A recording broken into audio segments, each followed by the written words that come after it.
The time is just gone 10 minutes to 9 a.m. And early on, we were speaking with Ismail Wadee about his book. And just in terms of launching the book, it is taking place tonight, the 28th of September at 7:30 p.m. at Baitul Hikmah at 222 Kenilworth Road in Sydenham. So just make a note of that. That book will be launched tonight at Baitul Hikmah, 222 Kenilworth Road in Sydenham this evening at 7:30. But right now, we're going across to be joined by Vusi Sibanda, and we're talking about Tunisia. And at this point in time, protests are taking place, and Dr. Vusi Sibanda is the chairperson of the African Diaspora Forum. Dr. Vusi Sibanda, good morning to you, sir. And as always, welcome to the show.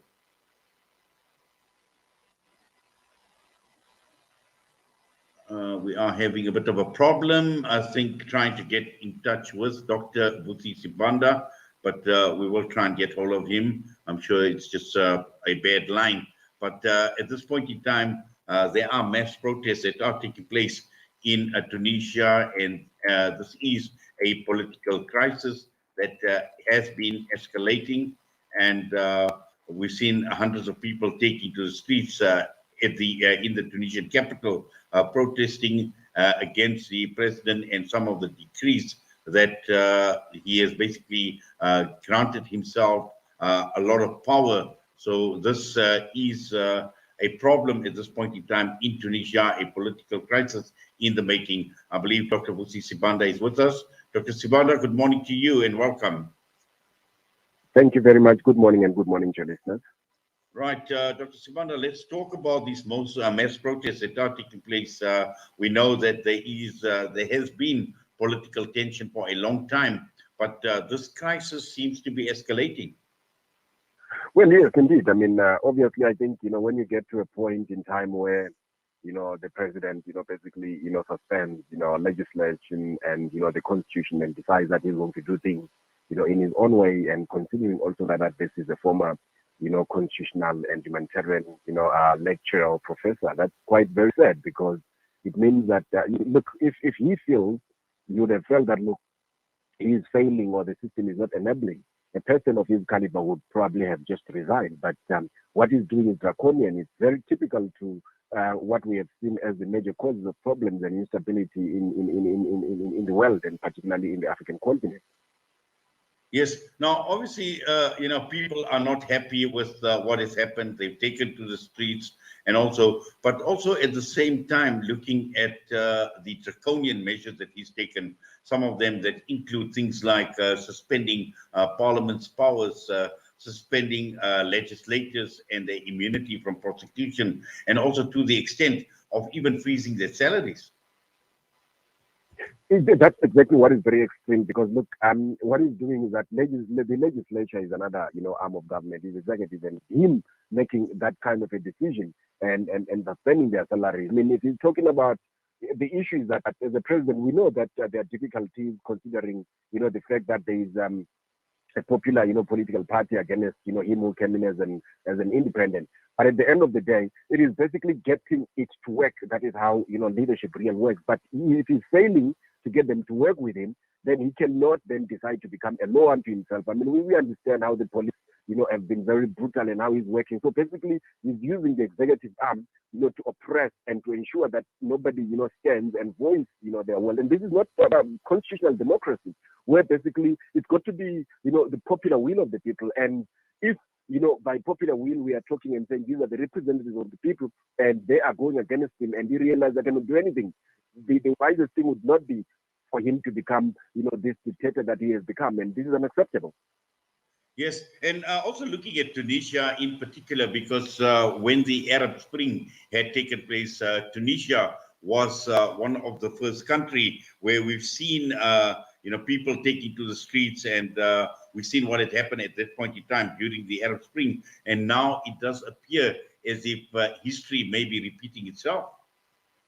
It's very true, and this was said that look, Tunisia was in the middle of the Arab Spring, the midst of it. But now I think that the president of Tunisia is very aware of the capability of the people of Tunisia, and that is the reason why he started with the police being very brutal when dealing with people. The brutality, the strong hand is actually either ruling by decree or law, where, for example, now it's ruled by law and law enforcement agents, rather. The country has turned into a policing country instead of being, a constitutional, democracy, where now he's actually unleashing, the wrath of the police and the law enforcement on the people so that, the people do not have the courage to keep going out there. But obviously, from what we are seeing, it looks like he might not really be going to succeed that much, because the very people that voted him in, the ones that he had real appeal to, are very unhappy as well. Yes, and I think apart from the people, what sort of pressure is coming through from the likes of the African Union and also looking at the likes of the United Nations?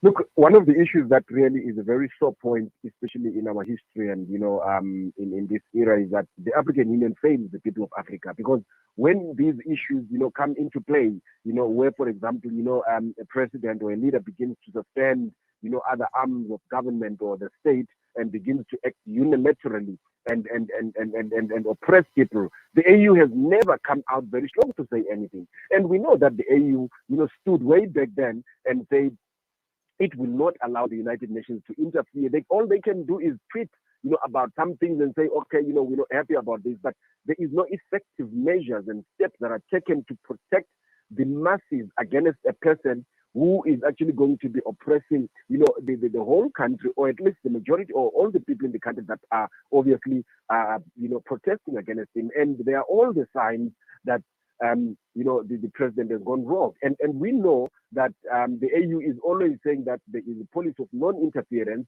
but it also forgets that there is a policy that talks about good governance and democracy in Africa, which is a protocol, within the AU,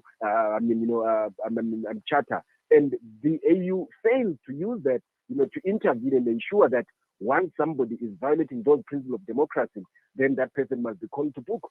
And it's pointless. They're useless. They're not saying anything that real matters. Yes, and I think also the key issue here is sometimes you find the likes of the AU also guilty of being selective, actually. And in this point in time, one would have expected the AU at the very least issue a statement of condemnation. Very true. I mean, this is what we've always said, that look, at the end of the day, the AU has got, it's got a very selective memory and the way it does it things. And remember, we're talking about Guinea just, a couple, not so long ago, and what was happening there. And we also know that it is not the first time that we've seen that happening, but the AU keeps on, it's not taken seriously. And this is the reason why a lot of people have always said that, look, that is a dictator's club, because the AU is not meant to protect the people. It seems like it's meant to protect incumbent, leaders or presidents, those people. And if one of those people comes out as a strong person, we've got a big voice who can actually tell it, to the way to get off, then the AU is going to be seen to be quiet. And therefore, it is very clear that the AU is not helping anyone. And I think that is one of the saddest things that Africa is faced with. What we depend on as a regional body is basically defunct and useless. Well, Dr. Vusi Sibanda, we definitely will follow developments in that part of the world. But as always, we do appreciate you taking time out, talking to us here at Salam Media and providing us with these updates and also your analysis on these developments that are taking place. But for now, we wish you well. Please take care and all the best to you, sir. Thank you very much and good morning. Well, that was Dr. Vusi Sibanda, the chairperson of the African Diaspora Forum with us. And that brings us straight on to 9 a.m. We're going to go for a live crossing for the news. And that is at Al-Ansar. Tabile Duma is standing by. When we come back, we still have got financial updates coming through. We're talking with a board member of the of Africa for Palestine from Hanacom this morning, also talking about the UK Labour Party that is now called Israel an apartheid state.